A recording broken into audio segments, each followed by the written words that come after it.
নমস্কার। মায়ের কথা আলোচনার আজকের পর্বে আমার সকল শ্রোতা ও দর্শক বন্ধুদের স্বাগত। আমরা অনেকেই দীক্ষা নিয়ে থাকি। এখন কথা হলো, দীক্ষা মানে কি? দীক্ষা হচ্ছে কোনো প্রতিশ্রুতি, যেটা মেনে চললে লক্ষ্যে পৌঁছানো যায়। দীক্ষা হলো একটা ব্রত আরম্ভ করা, ভগবানকে জানতে শুরু করা। মনই হলো গুরু। দীক্ষা কেউ কেউ আনুষ্ঠানিকভাবে নেয়, আবার কেউ কেউ নেয় না। মনে মনে ভগবানকে চিন্তা করা বা কোনো মহাপুরুষকে চিন্তা করাও দীক্ষা। অথবা কোনো মহাপুরুষ যদি কারো মঙ্গল কামনা করেন, সেটাও দীক্ষা। জগৎজননী শ্রী শ্রী সারদা মা তখন জয়রামবাটিতে জগৎজননী শ্রী শ্রী সারদা মা তখন জয়রামবাটিতে অবস্থান করছেন। স্বামী অরূপানন্দ তথা রাসবিহারী মহারাজ জয়রামবাটিতে মায়ের কাছে গিয়েছেন, মায়ের সান্নিধ্যে কিছুদিন থাকবেন বলে। একদিন সন্ধ্যার পর মা শুয়ে আছেন। রাসবিহারী মহারাজ মায়ের কাছে গিয়ে বসলেন। স্বামী অরূপানন্দ তথা রাসবিহারী মহারাজ শ্রী শ্রী সারদা দেবীকে সরাসরি প্রশ্ন করলেন, দীক্ষা কেন নিতে হয় মা? উত্তরে মা বললেন, দেহ একটি, দেহি একটি। দেহি সব শরীর জুড়ে রয়েছেন, তাই পায়ে বাতের ব্যথা। হাঁটু দেখিয়ে শ্রীমা বললেন, যদি এখান থেকে মন তুলে নিই তাহলে আর বেদনা নেই।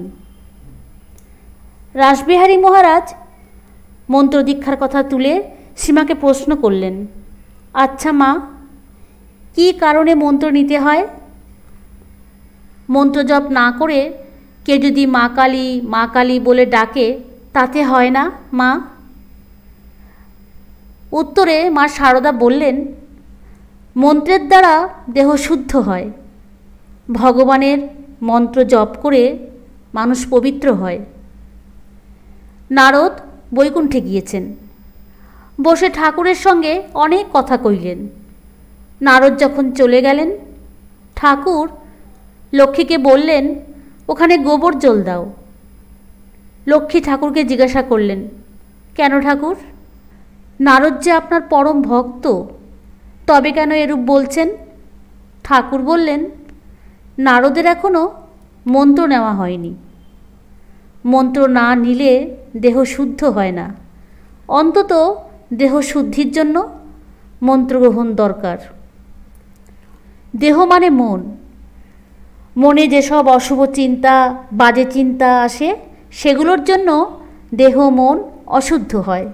দীক্ষা নিলে সেই চিন্তাগুলো যাতে না হয়, তার একটা উপায় খুঁজে পাওয়া যায়। তাই বলে দেহ শুদ্ধ হয়।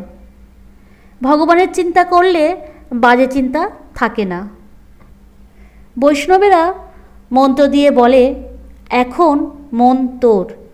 তাই তো গুরুমন্ত্র কানে শ্রবণ করতে হয়।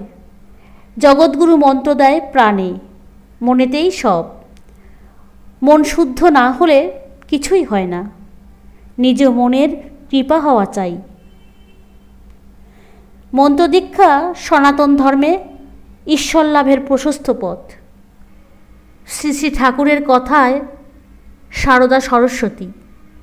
মা সারদা তার জ্ঞানের আলোকে রাসবিহারী মহারাজকে অতি সহজ সরল কথায় সাবলীলভাবে বুঝিয়ে দিলেন দীক্ষা নেওয়ার অর্থ। মায়ের কথা আলোচনা আজ এখানেই শেষ করলাম। আবার দেখা হবে পরের ভিডিওতে। ভালো থাকবেন, সুস্থ থাকবেন।